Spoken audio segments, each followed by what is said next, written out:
வருது பாரதியாருடைய பாரத சமுதாயம் அப்படிங்கிற கவிதை. இந்த கவிதை பாடப்பட்டதற்கான நோக்கம், பாரதியாருடைய குறிப்பு, இந்த கவிதைக்கான பொருள். இவருடைய இயற்பெயர் சுப்பையா என்ற சுப்பிரமணியன். இவருடைய காலம் 1882 முதல் 1921 வரையாகும். இவர் தூத்துக்குடி மாவட்டத்தில் உள்ள எட்டயபுரத்தில் பிறந்தவர். இவருடைய பெற்றோர் சின்னசாமி ஐயர் மற்றும் லக்குமி அம்மாள். இவரை முண்டாசு கவிஞன், மகாகவி, சத்திதாசன் அப்படின்னு சொல்லி பல சிறப்பு பெயர்களால அழைக்கிறது உண்டு. கவிஞர், செய்தியாளர், எழுத்தாளர், விடுதலை வீரர், சமூக சீர்திருத்தவாதி அப்படின்னு சொல்லிட்டு பல பரிமாணங்கள்ல பணியாற்றி இருக்கிறாரு. இவரது படைப்புகளில் பாஞ்சாலி சபதம், பாப்பா பாட்டு, கண்ணன் பாட்டு, குயில் பாட்டு இதெல்லாம் குறிப்பிடத்தகுந்த நூல்களா சொல்லலாம். சுதேசமித்திரன், சக்கரவர்த்தினி, இந்தியா, சூரியோதயம், கர்மயோகி, தர்மம், பால பாரத யங் இந்தியா போன்ற இதழ்கள்ல இதழ் ஆசிரியரா பணியாற்றி இருக்கிறாரு. தமிழ் கவிதை மற்றும் உரைநடையில சிறப்பான புலமை கொண்டு நவீன தமிழ் கவிதைகளுக்கு முன்னோடியாக திகழ்ந்தவர் பாரதியார். தமிழ் மற்றும் தமிழர் நலன், இந்திய விடுதலை,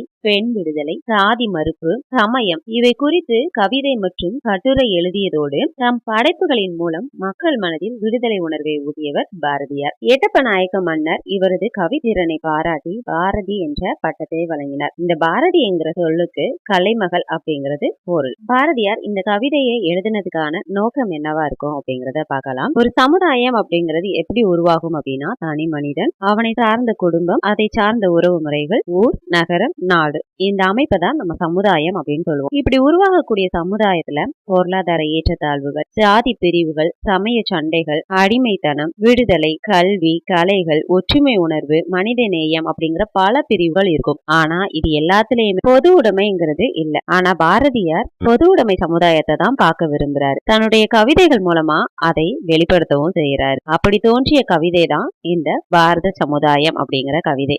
பாடலை பார்க்கலாம். பாரத சமுதாயம் வாழ்கவே, வாழ்க வாழ்க பாரத சமுதாயம் வாழ்கவே, ஜெய ஜெய ஜெய ஜெய ஜெய ஜெய பாரத சமுதாயம் வாழ்கவே. 30 கோடி ஜனங்களின் சங்கம் முழுமைக்கும் பொது உடைமை, ஒப்பில்லாத சமுதாயம் உலகத்துக்கு ஒரு புதுமை, வாழ்க. மனிதர் உணவை மனிதர் பறிக்கும் வழக்கம் இனி உண்டோ, மனிதர் நோக மனிதர் பார்க்கும் வாழ்க்கை இனி உண்டோ, இனிய பொழில்கள் நெடிய வயல்கள் எண்ணரும் பெருநாடு, கனியும் இளங்கும் தானியங்களும் கணக்கின்றி தரும் நாடு. மனிதர் உணவை மனிதர் பறிக்கும் வழக்கம் இனி உண்டோ, இனி ஒரு விதி செய்வோம், அதை எந்த நாளும் காப்போம். தனி ஒருவனுக்கு உணவு இல்லை எனில் ஜகத்தினை அழித்திடுவோம், எல்லா உயிர்களிலும் நானே இருக்கிறேன் என்றுரைத்தான் கண்ணபெருமான். எல்லோரும் அமர நிலை எய்தும் நன்முறையை இந்தியா உலகிற்கு அளிக்கும், எல்லோரும் ஓர் குலம், எல்லோரும் ஓர் இனம், எல்லோரும் இந்திய மக்கள், எல்லோரும் ஓர் நிறை, எல்லோரும் ஓர் விலை, எல்லோரும் இந்நாட்டு மன்னர் இப்படின்னு சொல்லிட்டு பாடுறாரு. பாடலுக்கான விளக்கத்தை பார்க்கலாம்.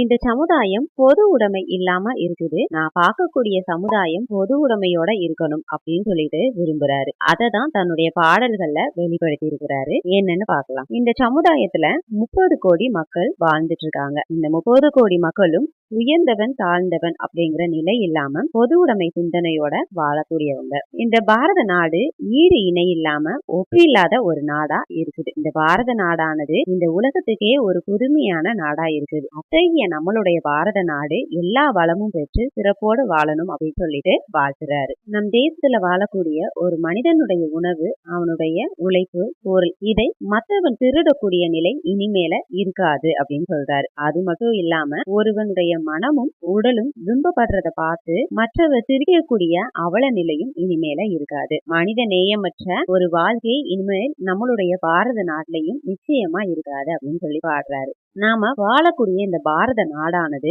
எல்லா வளமும் பெற்ற நாடா இருக்குது. சோலைகளும் வயல்களும் நிறைஞ்சிருக்கு. இப்படி இருக்கிறதுனால பழங்களுக்கும் கிழங்குகளுக்கும் தானியங்களுக்கும் குறைவே இல்லாம இருக்குது. அதனால எல்லாருக்குமே எல்லா வளங்களும் கிடைக்கக்கூடியது இந்த பாரத நாடு. இப்படிப்பட்ட வளங்கள் நிறைந்த இந்த பாரத நாடு வாழ்க அப்படின்னு சொல்லி வாழ்த்துறாரு. தனி மனிதனுக்கு உணவு இல்லை அப்படின்னா இந்த உலகத்தையே அழிச்சிருவோம் அப்படின்னு சொல்றாரு. எல்லாருக்கும் எல்லா வளமும் பெற்று வாழ வேண்டும் அப்படிங்கிறது இந்த பாரத நாட்டுல வாழ வாழக்கூடிய மக்களுடைய கொள்கையா இருக்கணும். இந்த விதியை நாம செய்வோம், அதோட அந்த விதியை காக்கவும் செய்வோம் அப்படின்னு சொல்றாரு. அது மட்டும் இல்லாம கடவுளான கண்ணபிரான் எல்லா உயிர்களிலும் நானே இருக்கிறேன் அப்படின்னு சொன்னான். எதுக்காக அப்படின்னா எல்லா உயிர்களிலுமே தெய்வ பண்பு இருக்குது. அதாவது நல்ல குணங்களோட தான் இந்த பாரத நாட்டுல வாழக்கூடிய ஒவ்வொரு உயிர்களும் இருக்குது. நம்மளுடைய பாரத மக்களை பார்த்து மற்ற நாடுகளும் இத கடைபிடிக்கணும் அப்படின்னு சொல்றாரு. நம்மளுடைய பாரத நாட்டுல வாழக்கூடிய மக்கள் எல்லோருமே ஒரே குலத்தவர்கள், ஒரே இனத்தவர்கள், எல்லோருமே இந்தியர்கள். அதனால எல்லோரும் சமமானவர்கள் தான் அப்படின்னு சொல்றாரு. நம்மளுடைய நாட்டுல வாழக்கூடிய மனிதன் ஒவ்வொருவரும் இந்த நாட்டுடைய மன்னர்கள் அப்படின்னு சொல்றாரு.